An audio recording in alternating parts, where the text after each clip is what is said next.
कक्षा 11वीं विषय भौतिक शास्त्र परीक्षा पूर्व अभ्यास प्रश्न पत्र 2024 अर्थात प्री बोर्ड। तो इसके 1 अंक के प्रश्नों का वीडियो हम डाल चुके हैं, उसकी लिंक आपको डिस्क्रिप्शन बॉक्स में मिल जाएगी। इसके बाद हम 2 अंक के प्रश्नों की आज बात करते हैं इस वीडियो में। तो इसका पहला क्वेश्चन देखते हैं। यदि किसी पदार्थ का घनत्व मात्रक सीजीएस पद्धति में 1 इकाई है तो एसआई पद्धति में कितना होगा। तो इसको हल करके हमको दिखाना है क्योंकि 2 अंक का है।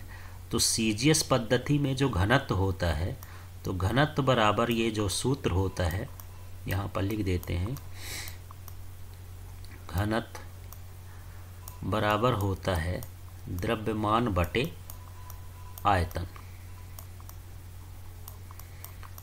इस तरह से हमको सूत्र लिख देना है, द्रव्यमान बटे आयतन। अब यदि ये सीजीएस पद्धति में है तो द्रव्यमान को लिखेंगे किस में, ग्राम में, और आयतन को हम लिखेंगे सेंटीमीटर क्यूब में। तो यहाँ पर हम लिख दिए ग्राम और बटे में हो जाएगा आयतन का क्या हो जाएगा, सेंटीमीटर क्यूब। सीजीएस पद्धति का हो गया। अब यदि हम इसको एसआई पद्धति में बदलना चाहते हैं तो सबसे पहले ग्राम को किलोग्राम में बदलना पड़ेगा। तो ग्राम को किलोग्राम में बदलने के लिए 10 की घात ये -3 लिखा जाता है। तो 10 की घात ये हो जाएगा -3 किलोग्राम।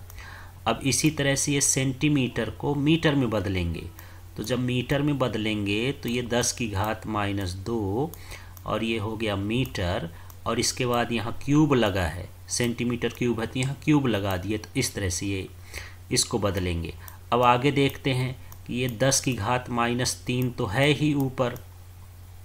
अब बटे में देख लेते हैं, ये 10 की घात -2 है, इस 3 का इधर गुणा कर देंगे तो 10 की घात ये कितना हो जाएगा -6। अब ऊपर जो मात्रक आया वो किलोग्राम है और नीचे का जो मात्रक है वो मीटर क्यूब है, क्योंकि ये एसआई पद्धति का है।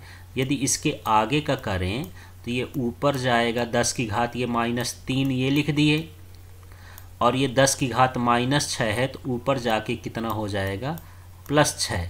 तो इस तरह से यदि हम इसको हल करेंगे तो 10 की घात 6 में से 3 जाएगा तो कितना हो जाएगा 3, और किलोग्राम प्रति मीटर क्यूब हो जाएगा। मतलब 10 की घात 3 इकाई। इसको यदि ये नहीं लिखना है तो यहाँ पर क्या लिख सकते हैं, इकाई।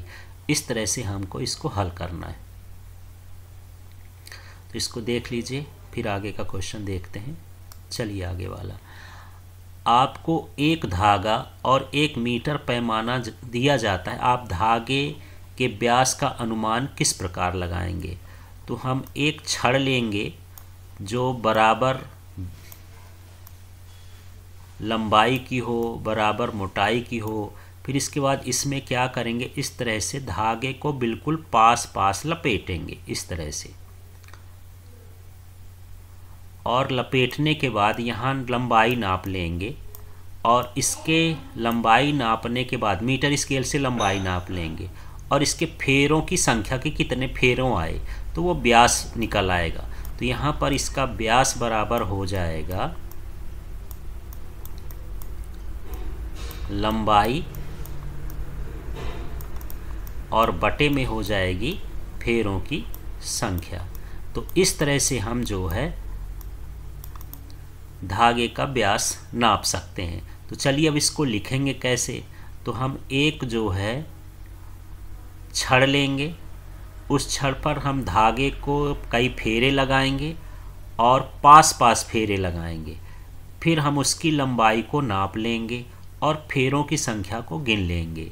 फिर हम इस सूत्र की सहायता से कि व्यास बराबर लंबाई बटे फेरों की संख्या की सहायता से हम व्यास ज्ञात कर लेंगे। चलिए फिर से प्रोसेस क्या करते हैं।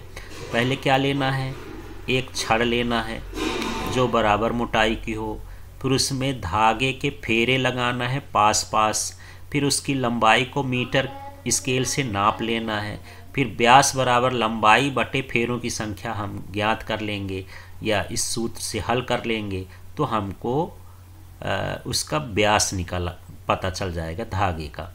इस तरह से हम इसको हल करेंगे। चलिए नेक्स्ट वाला क्वेश्चन देखते हैं। 7वां है, किसी ऊंचाई से स्वतंत्रता पूर्वक छोड़ी गई गेंद का 2 सेकंड पश्चात वेग कितना होगा।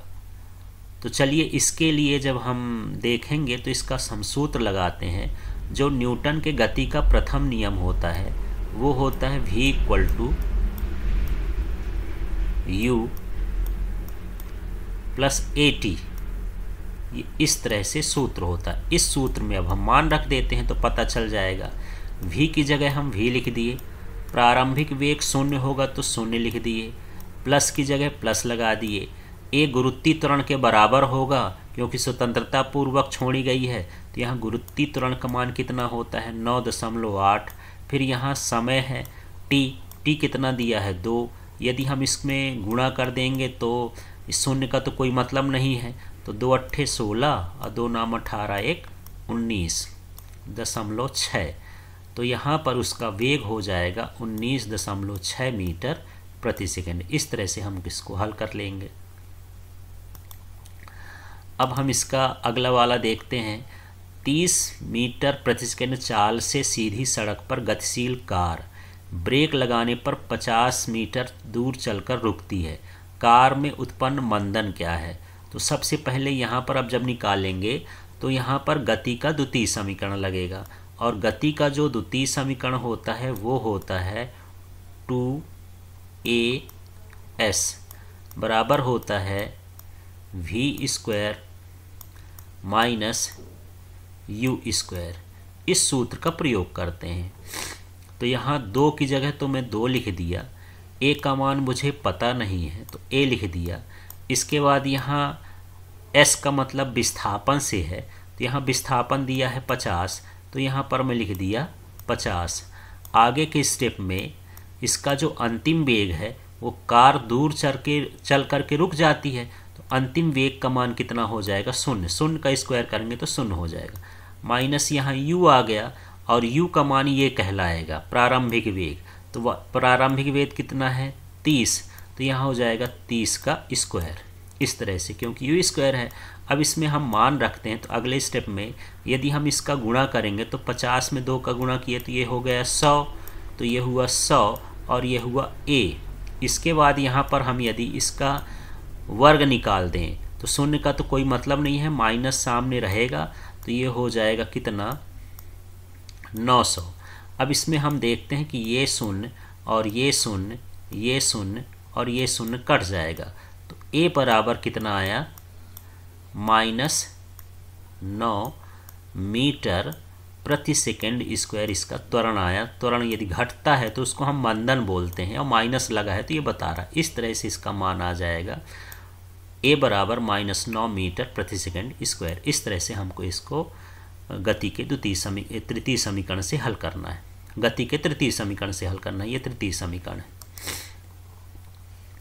चलिए अब 8वां क्वेश्चन देखते हैं। किसी तीव्र गति से चल रही बस के एकाएक रुकने पर यात्री आगे की ओर क्यों गिरने लगता है। तो इसका कारण है कि जब बस रुकती है तो उसमें गति का जड़त्व आ जाता है। गति का जड़त्व का मतलब ये है कि यदि कोई वस्तु गति में है तो गति में ही रहना चाहती है। तो क्या होता है, जब रुकती है तो हमारा जो निचला हिस्सा है वो तो रुक जाता है, लेकिन आगे का हिस्सा गति के जड़त्व के कारण नहीं रुक पाता है, इसलिए हम लोग आगे की ओर चले जाते हैं। चलिए फिर से देखते हैं। किसी तीव्र गति से चल रही बस के यातायात रुकने से यात्री आगे की ओर क्यों गिरने लगते हैं। तो यातायात रुकने से जो उसके व्यक्ति का निचला हिस्सा होता है वो तो रुक जाता है, लेकिन जो आगे का हिस्सा होता है, ऊपरी हिस्सा होता है, वो गति के जड़त्व के कारण आगे की ओर ही बढ़ जाता है, इसलिए वो आगे की ओर गिरता है। इस तरह से यहाँ पर हमको लिखना है। इसके बाद हम देखते हैं यहाँ इसी का 8वां वाला क्वेश्चन। किसी पत्थर को डोरी से बांधकर घुमाया जा रहा है। यकायक डोरी टूटने पर पत्थर किस दिशा में जाएगा और क्यों गति करने लगेगा? तो डोरी के यकायक टूटने से वह स्पर्श रेखा की दिशा में सीधा जाएगा। स्पर्श रेखा की दिशा में सीधा इसलिए जाएगा क्योंकि दिशा का जड़त्व होता है। दिशा का जड़त्व का मतलब ये होता है कि जिस वस्तु है यदि वो घूम रही है उसकी दिशा स्पर्श रेखा की ओर जाती है, इसलिए वो स्पर्श रेखा की ओर ही जाएगा। तो यहाँ पर दिशा के जड़त्व के कारण ही वह स्पर्श रेखा की दिशा की ओर गति करेगा और सीधी रेखा में गति करेगा। अब इसके बाद हम 9वें क्वेश्चन में चलते हैं। पॉसो अनुपात क्या है?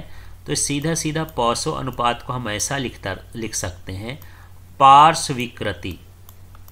यहाँ पर ये हो गया पार्श्व विकृति, यहाँ विकृति लिख देना है पूरा पूरा, ये मैं लिख ही देता हूँ। चलिए, ये विकृति हो गया। इसके बाद यहाँ पर अपॉन में क्या हो जाता है? अनुदैर्ध्य विकृति। अनुदैर्ध्य और विकृति यही लिख देना है। तो पार्श्व विकृति और अनुदैर्ध्य विकृति के अनुपात को पॉसो अनुपात कहते हैं। पार्श्व विकृति का मतलब होता है उसकी मोटाई का बदलना और अनुदैर्ध्य का मतलब होता है उसकी लंबाई का बदलना। तो सीधे सीधे पॉसो अनुपात क्या हो गया? किसी वस्तु के पार्श्व विकृति और अनुदैर्ध्य विकृति के अनुपात को पॉसो अनुपात कहते हैं। यहाँ एक चीज़ बता सकते हैं कि ये प्रत्यास्थता की सीमा में, जब भी अनुपात वगैरह हम लिखते हैं तो वो शब्द लगा देते हैं। प्रत्यास्थता की सीमा में पार्श्व विकृति और अनुदैर्ध्य विकृति के अनुपात को पॉसो अनुपात कहते हैं। चलिए अब हम जलीय प्रतिबल की बात कर लेते हैं। ये अगला क्वेश्चन है। तो जो सूत्र होता है प्रतिबल का वो F/A होता है। इसी सूत्र से हमको परिभाषा देना है। तो F क्या है? प्रत्यानयन बल, और ये क्षेत्रफल है। तो ये जलीय है इसलिए यहाँ पर तरल शब्द करेंगे। तरल के एकांक क्षेत्रफल पर लगने वाले प्रत्यानयन बल को जलीय प्रतिबल कहते हैं। फिर से बात करते हैं, पहले इसका नाम ले लेते हैं। ये क्या है? तरल के एकांक क्षेत्रफल पर लगने वाले प्रत्यानयन बल को जलीय प्रतिबल कहते हैं। इस तरह से हमको इसकी परिभाषा देना है। अब इसके बाद हम आ जाते हैं 10वें नंबर के क्वेश्चन में। वीन का विस्थापन नियम क्या है? तो वीन का विस्थापन नियम यदि हम इसको लिख लेंगे इस तरह से तो इसकी परिभाषा सरल हो जाएगी। तो किसी कृष्ण पिंड द्वारा उत्सर्जित अधिकतम तरंग दैर्ध्य, किसी कृष्ण पिंड द्वारा, ये तरंग दैर्ध्य का है और एम का मतलब मैक्सिमम से है और कृष्ण पिंड का मतलब काले पिंड से है। तो किसी कृष्ण पिंड द्वारा, फिर इसको बोल देंगे उत्सर्जित अधिकतम तरंग दैर्ध्य उसके परम ताप के व्युत्क्रमानुपाती होता है। ये 1/T है, लैम्डा m प्रोपोर्शनल 1/T, उसके परम ताप के व्युत्क्रमानुपाती होता है। यही विस्थापन का नियम है। इसके बाद हम अगला क्वेश्चन देख लेते हैं, 10वां का ही अथवा वाला। न्यूटन के शीतलन का नियम। तो इसको हम इस सूत्र से समझ सकते हैं। ये dq अपॉन क्या होता है? dt minus dq upon dt, और ये प्रोपोर्शनल का साइन लगा दिए और यहाँ लिख दिए T1 माइनस T2। तो पहले इनका समझते हैं। ये dq का मतलब ऊष्मा है, T1 का मतलब होता है वस्तु का ताप और T2 का मतलब होता है परिवेश का ताप, उसके आसपास का ताप। तो यहाँ से अब इसको पढ़ते हैं। ऊष्मा हानि की दर, Q माने ऊष्मा, माइनस माने हानि और dt माने दर। तो इस तरह से ऊष्मा हानि की दर वस्तु के ताप तथा ये परिवेश के ताप के अंतर के समानुपाती होता है। यही न्यूटन के शीतलन का नियम है। तो चलिए फिर से देखते हैं, इसका नाम ले लेते हैं।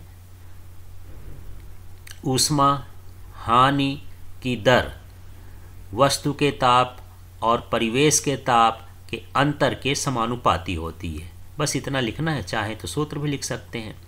इसके बाद हम बात करते हैं, 11वां नंबर है और ये है ऊष्मागतिकी का शून्य कोटि का नियम। तो इसमें क्या है ऊष्मागतिकी के शून्य कोटि के नियम में? कि यदि कोई दो निकाय, ये मान लेते हैं ए निकाय और ये बी निकाय है और ये सी निकाय है, अलग अलग तीसरे निकाय के साथ तापी संतुलन में हो, यदि दो निकाय तीसरे निकाय के साथ तापी संतुलन में हो तो वो आपस में भी तापी संतुलन में होते हैं, और यही ऊष्मागतिकी का शून्य कोटि का नियम है। फिर से देख लेते हैं, यदि दो निकाय तीसरे निकाय के साथ तापी संतुलन में है तो वो दोनों भी आपस में तापी संतुलन में होंगे। तो इस तरह से करना है। इसके बाद इसी का देखते हैं, रुद्धोष्म प्रक्रम किसे कहते हैं। इसके लिए आदर्श गैस अवस्था संबंध लिखिए। तो रुद्धोष्म प्रक्रम क्या है?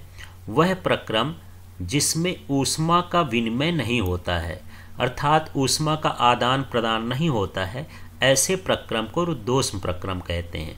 अब ये आदर्श गैस अवस्था संबंध जो है, तो रुद्धोष्म प्रक्रम का एक नियम होता है, तो ये लिख सकते हैं PV गामा बराबर के का मतलब नीतांक है। एक ये है आदर्श गैस अवस्था संबंध। तो जो गामा होता है ये विशिष्ट ऊष्मा अनुपात होता है, अर्थात Cp अपॉन क्या होता है, Cv। ये हम दाब और आयतन के पद में लिखे हैं। यदि हमको आयतन और ताप के पद में लिखना हो तो हम इसको ऐसा लिख देते हैं, VT गामा -1 इक्वल टू क्या होता है, K। इनमें से कोई भी आप लिख सकते हो, आप इसी को लिख लो। यही रुद्धोष्म का नियम होता है और यही आदर्श गैस अवस्था संबंध होता है रुद्धोष्म प्रक्रम के लिए। अब हम बात करते हैं 12वें क्वेश्चन में आ जाते हैं। ये 2 अंक का अंतिम प्रश्न है। गैसों में अणुओं की गति का वेग ध्वनि के वेग की कोटि का होता है, तो भी रसोई गैस घर से सिलेंडर से विसरित हुई गैस को कमरे के एक कोने से दूसरे कोने तक पहुंचने में काफ़ी समय लग जाता है, क्यों? तो इसका कारण ये है कि जो गैस के कण होते हैं और रसोई गैस से निकलने वाले गैस के कण होते हैं, उनके बीच संघट्ट होता है, जिसके कारण उनको एक निश्चित दिशा नहीं मिल पाती है। तो सीधे सीधे ये है, गैस के अणुओं के संघट्ट के कारण उन्हें एक निश्चित दिशा नहीं मिल पाती है, इसलिए वो अधिक दूरी पर नहीं जा पाते हैं। तो इस तरह से इसमें लिखना है।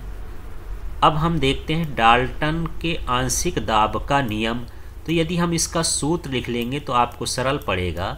ये P बराबर होता है P1 प्लस हो गया क्या, P2 और प्लस हो गया P3, और इस तरह से डैश डैश कर दिए तो इस तरह से और भी हो जाएगा। अब इनका मतलब क्या है, ये है मिश्रण का कुल दाब, माने गैसों के मिश्रण का कुल दाब उन गैसों के अलग अलग दाबों के योगफल के बराबर होता है। यही डाल्टन के आंशिक दाब का नियम है। तो चलिए फिर से बोलते हैं, इसका नाम ले लेते हैं। ये गैसों के मिश्रण का कुल दाब, फिर ये अलग अलग गैसों के दाबों के योगफल के बराबर होता है। इस तरह से डाल्टन के आंशिक दाब का नियम होता है। धन्यवाद। इसके अगले क्वेश्चन अगले वीडियो में देखेंगे और इसकी लिंक आपको डिस्क्रिप्शन में मिलेगी। Thank you.